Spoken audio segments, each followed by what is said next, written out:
दोस्तों, अगर कभी क्रिकेट को भगवान का दर्जा दिया जाए तो आज तीसरे दिन कोलकाता का ईडन गार्डन्स उस भगवान का सबसे बड़ा मंदिर बन चुका था। सुबह 6 बजे से ही हुगली नदी के किनारे से लेकर स्टेडियम तक तिरंगे का सैलाब उमड़ पड़ा था। मेट्रो स्टेशन पर लाइन इतनी लंबी थी कि लग रहा था पूरी बंगाल की आबादी एक साथ ईडन पहुंचने वाली था। बच्चे स्कूल की यूनिफॉर्म छोड़कर तिरंगे की टी शर्ट पहने थे, बुजुर्ग लाठी टेकते हुए आ रहे थे, लड़कियां गिल और पंत के नाम का टैटू बनवाकर आ रही थीं। स्टेडियम के बाहर चाय की टपरी पर बहस चल रही थी कि आज गिल दोहरा शतक मारेगा या जडेजा सेंचुरी ठोक देगा। कोई बोल रहा था भारत आज 600 पार करेगा, कोई कह रहा था 550 भी काफी है, बस 5 विकेट और टिक जाए। कोई चाय पीते पीते गाता हुआ आ रहा था, हम जीतेंगे, हम जीतेंगे। अंदर जैसे ही गेट खुले, पूरा ईडन गार्डन्स देखते ही देखते खचाखच भर गया और स्टेडियम में अब एक भी सीट ऐसी नहीं थी जिस पर कोई बैठ ना हो। जहां नजर डालो वहां लोगों का सैलाब उमड़ता हुआ दिख रहा था। सूरज अभी पूरी तरह नहीं निकला था, आसमान हल्की धुंध थी, ठंडी हवा चल रही थी, लेकिन दर्शकों का जोश ऐसा था कि उसे देख मौसम भी गर्म हो गया था। दूसरे दिन के स्टंप्स तक भारत 403 रन पर 5 विकेट खोकर मजबूत स्थिति में था और अब भारत का लक्ष्य था कि स्कोरबोर्ड पर ऐसा पहाड़ जैसा टारगेट रखा जिसके दबाव में दक्षिण अफ्रीका पूरी तरह बिखर जाए। कप्तान शुभमन गिल 93 और रविंद्र जडेजा 39 रन पर नाबाद थे। सबकी सांसें अटकी हुई थीं क्योंकि हर कोई जानता था कि आज अगर ये दोनों 45 से 50 मिनट और टिक गए तो दक्षिण अफ्रीका की टीम मैच से बाहर हो जाएगी। क्योंकि जैसे जैसे इस पिच पर खेल आगे बढ़त, यह पिच बल्लेबाजों के लिए एक ऐसे गड्ढे जैसी बनती जिसमें एक बार गिरे तो फिर दूसरी बार उठने का चांस नहीं मिलेगा। और इसी सोच के साथ सुबह 9:20 पर दोनों बल्लेबाज वार्म अप करने मैदान पर उतरे थे और दोनों का फोकस आने वाली चुनौतियों पर था।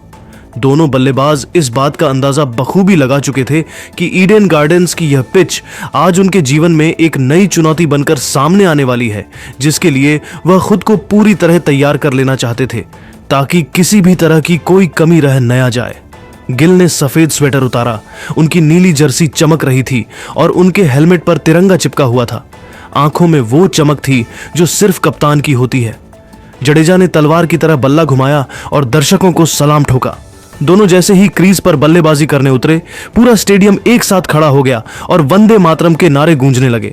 साइमन हार्मर और केशव महाराज ने दिन की शुरुआत होते ही गेंद संभाली क्योंकि पिच पर दरारें और गड्ढे साफ तौर पर दिख रहे थे और स्पिन गेंदबाजों के मन में पिच के हालात देखकर लालच आने लगा था और वह जितनी ज्यादा गेंदबाजी कर सकें उतनी करना चाहते थे, क्योंकि पिच अब स्पिन गेंदबाजों के लिए एक ऐसा हथियार बन गई थी जिससे वह बल्लेबाज की ओर गेंदों जैसे शस्त्र फेंकना चाहते थे। पिच अब पूरी तरह से राक्षस बन चुकी थी, घास सूखकर कांटों में बदल चुकी थी, दरारें इतनी चौड़ी थीं कि उसमें उंगली डाल सकते थे और खेल शुरू होते ही गेंद कभी कीपर के सिर के ऊपर से निकल रही थी तो कभी घुटनों तक रुक जा रही थी, कभी तेज टर्न तो कभी खतरनाक रिवर्स स्विंग। पहले 10 ओवर में सिर्फ 23 रन बने। हर गेंद पर दर्शक सांस रोके हुए थे। दर्शक दीर्घा में बैठ हर इंसान इस बात को मान चुका था कि यह पिच नहीं, जंग का मैदान है। 90वें ओवर की पहली गेंद हार्मर की थी जिसे गिल ने आगे बढ़कर ब्लॉक किया। दूसरी गेंद पर लेग साइड में हल्का पुश किया और 1 रन का इजाफा हुआ। तीसरी गेंद जडेजा के पैर के पास थी लेकिन उन्होंने भी डिफेंड किया। चौथी गेंद पर जडेजा ने लॉन्ग ऑन की तरफ पुश किया। फील्डर ने रोकने की कोशिश की लेकिन गेंद बाउंड्री की तरफ लुढ़क गई। इस शॉट को देख गिल जडेजा की ओर दौड़ पड़े और चिल्लाकर रन की मांग करने लगे और जैसे ही दूसरा रन पूरा हुआ, गिल 99 पर पहुंच गए।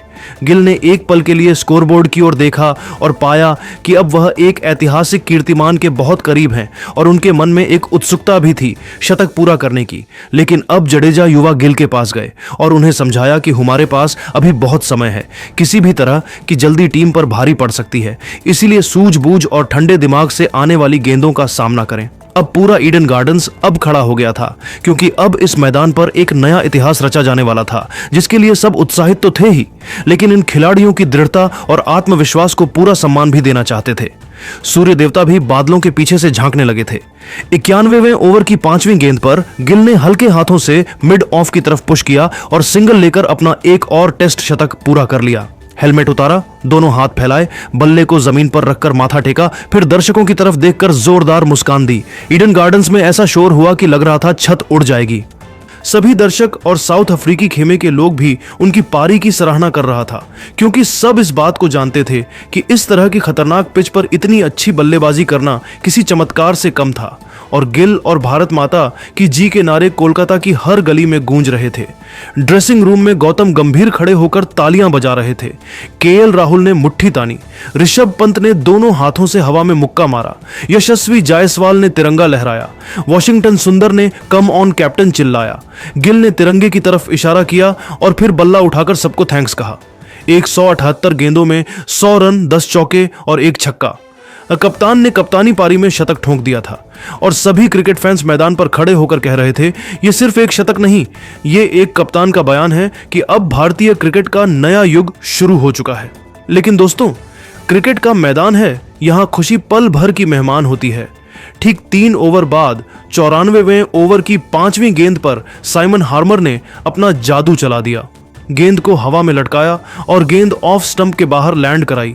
गिल ड्राइव करने आगे बढ़े, लेकिन गेंद पिच पर पड़ी और तेजी से अंदर की तरफ घूमी, बल्ले का अंदरूनी किनारा लिया और लेग स्टंप पर जा लगी।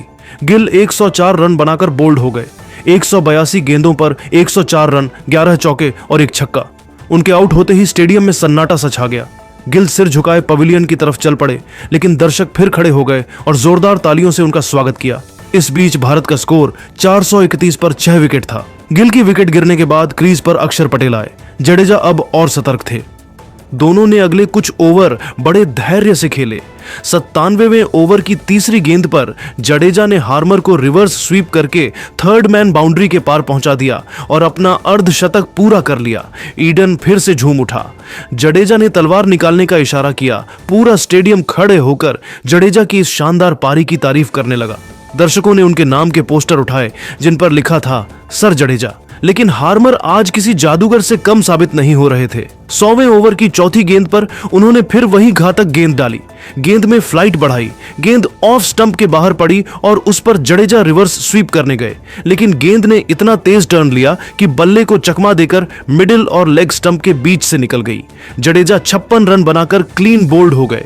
112 गेंदों पर 56 रन, 6 चौके। स्टेडियम में फिर सन्नाटा पसर गया।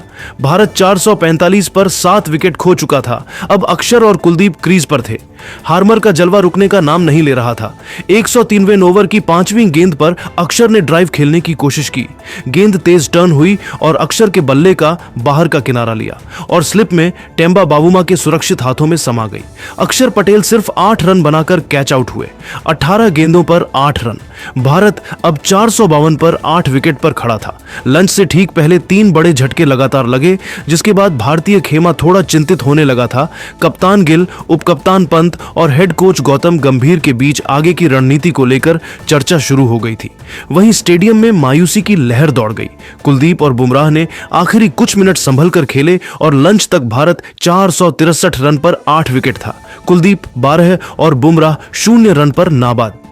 लंच के समय दर्शक एक दूसरे से बात कर रहे थे कि अब तो बस 500 तक पहुंच जाए, फिर बुमराह और सिराज कमाल कर देंगे। भारत की आगे होने वाली गेंदबाजी इस मैच को अंतिम दिशा में ले जाने का काम करने वाली थी, लेकिन उसके गेंदबाजों को भी सतर्क रहने की जरूरत थी, क्योंकि किसी भी तरह की गलती करी कराई मेहनत पर पानी फेर सकती थी। इसलिए गौतम गंभीर भी भारतीय खिलाड़ियों को सलाह दे रहे थे कि समय का इस्तेमाल ठीक से करें और अपना स्वाभाविक खेल खेलें। लंच के बाद जैसे ही खेल शुरू हुआ, दक्षिण अफ्रीका के गेंदबाजों ने बाकी का काम तुरंत निपटाने का फैसला कर लिया।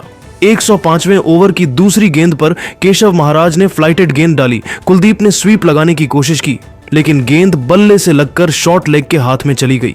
कुलदीप यादव 12 रन बनाकर कैच आउट हुए। भारत 465 पर 9 विकेट के साथ अब गेंदबाजी के लिए तैयार हो रहा था। अब सिर्फ बुमराह बचे थे। 108वें ओवर में मार्को जेनसेन ने तेज इन स्विंगर डाली, जो गेंद बुमराह के सामने पैड पर जा लगी। अफ्रीकी खिलाड़ियों द्वारा जोरों शोरों से अपील हुई और उनकी अपील में एक बात साफ झलक रही थी, और वो ये कि वह अब भारत को और ज्यादा बल्लेबाजी नहीं करने देना चाहते थे। इस बीच सबने जोरदार अपील की और अंपायर ने उंगली ऊपर कर दी। जसप्रीत बुमराह 4 रन पर LBW आउट होकर ड्रेसिंग रूम में तेजी से भागते हुए लौटे, क्योंकि अब उनका असली काम शुरू होने वाला था, जिसके लिए वे पूरी दुनिया में फेमस थे। भारत अपनी पहली पारी में 474 रन पर सिमट गया और भारत को 315 रनों की बरहत मिली थी। लेकिन अब दक्षिण अफ्रीका के सर पर एक इनिंग से हार का काला साया मंडराने लगा था। वहीं भारत के पास किसी भी टेस्ट को जीतने के लिए एक सम्मानजनक लीड तो थी, लेकिन भारत यह बात जानता था कि दक्षिण अफ्रीका एक वर्ल्ड क्लास टीम है। ऐसे में इस टीम के आगे एक पल के लिए भी रिलैक्स होना मुसीबत को खुद सामने से न्योता देने के बराबर होगा। और यही कारण था कि भारत टीम गेंदबाजी में और ज्यादा अग्रेशन से खेलकर प्रदर्शन करना चाहती थी, लेकिन दूसरी ओर साउथ अफ्रीका भारतीय टीम के हर मंसूबे से वाकिफ थी और किसी भी कीमत पर इस मैच को हारना नहीं चाहती थी। इस बात के मायने साउथ अफ्रीका को अच्छे से पता थे कि अगर वह इस मैच को हार जाते हैं तो 2025 से 2027 के वर्ल्ड टेस्ट चैंपियनशिप के पॉइंट्स टेबल पर उनकी स्थिति बद से बदतर हो जाएगी। लेकिन भारतीय टीम की चुनौती काफी बड़ी साबित होने वाली थी और इन्हीं सब बातों को जहन में रखकर अफ्रीकी बल्लेबाज मैदान पर उतरे। दक्षिण अफ्रीका दूसरी पारी में बल्लेबाजी करने उतरी। पूरा स्टेडियम अब भारत की गेंदबाजी देखने के लिए बेताब था, क्योंकि पिछली इनिंग में गेंदबाजी बुमराह ने की थी उसकी सिर्फ कल्पना ही की जा सकती है। और ईडन गार्डन्स पर मौजूद लोग एक बार फिर आंखों से इतिहास रचते हुए देखना चाहते थे और क्रिकेट के एक नए अध्याय के साक्षी बनना चाहते हैं। जसप्रीत बुमराह और मोहम्मद सिराज ने नई गेंद के साथ आग उगलनी शुरू की। पिच अब और खतरनाक हो चुकी थी, जिसका फायदा अब भारतीय गेंदबाजों को मिलन शुरू भी हो गया था। चौथे ओवर की 5वीं गेंद पर सिराज ने रियान रिकल्टन को इनस्विंगर पर क्लीन बोल्ड कर दिया और ऑफ स्टंप उड़ गया। रियान रिकल्टन 8 रन बनाकर पवेलियन लौटे। दक्षिण अफ्रीका 14 पर 1 विकेट। स्टेडियम में मानो फिर जोश लौट आया। सबने अपनी खोई हुई उम्मीदों को फिर से पा लिया था। लेकिन इसके बाद एडन मार्करम और टोनी डी जॉर्जी ने मोर्चा संभाला। दोनों ने सिराज और बुमराह के शुरुआती स्पेल को बड़े सब्र से खेला। 18वें ओवर में कुलदीप यादव को गेंद थमाई गई। 22वें ओवर की तीसरी गेंद पर मार्करम ने कुलदीप को आगे बढ़कर लॉन्ग ऑफ के ऊपर से करारा छक्का जड़ दिया। ईडन में सन्नाटा छा गया। मार्करम ने 68 गेंदों पर अपना अर्धशतक पूरा किया, लेकिन अब दबाव बढ़ता जा रहा था। 34वें ओवर की चौथी गेंद पर सिराज ने फिर कमाल कर दिखाया। उनकी गेंद तेजी से अंदर आई और टोनी डी जॉर्जी के डिफेंस को चकमा देकर ऑफ स्टंप उड़ा ले गई। टोनी डी जॉर्जी 38 रन बनाकर बोल्ड हो गए। दक्षिण अफ्रीका 92 पर 2 विकेट। क्रीज पर कप्तान टेम्बा बावुमा आए। मार्करम और बावुमा ने अब और सावधानी से खेलना शुरू किया। 48वें ओवर में अक्षर पटेल को गेंद दी गई। 75वें ओवर की 5वीं गेंद पर अक्षर ने गेंद में फ्लाइट बढ़ाई, जिस पर बावुमा ने स्वीप लगाने की कोशिश की, लेकिन गेंद ऊपर उछाल लेकर शॉर्ट लेग के हाथ में चली गई। टेम्बा बावुमा 28 रन बनाकर कैच आउट हुए और इसी के साथ दक्षिण अफ्रीका 132 पर 3 विकेट। अब ट्रिस्टन स्टब्स और एडन मार्करम क्रीज पर थे। दोनों ने आखिरी सेशन में शानदार संयम दिखाया।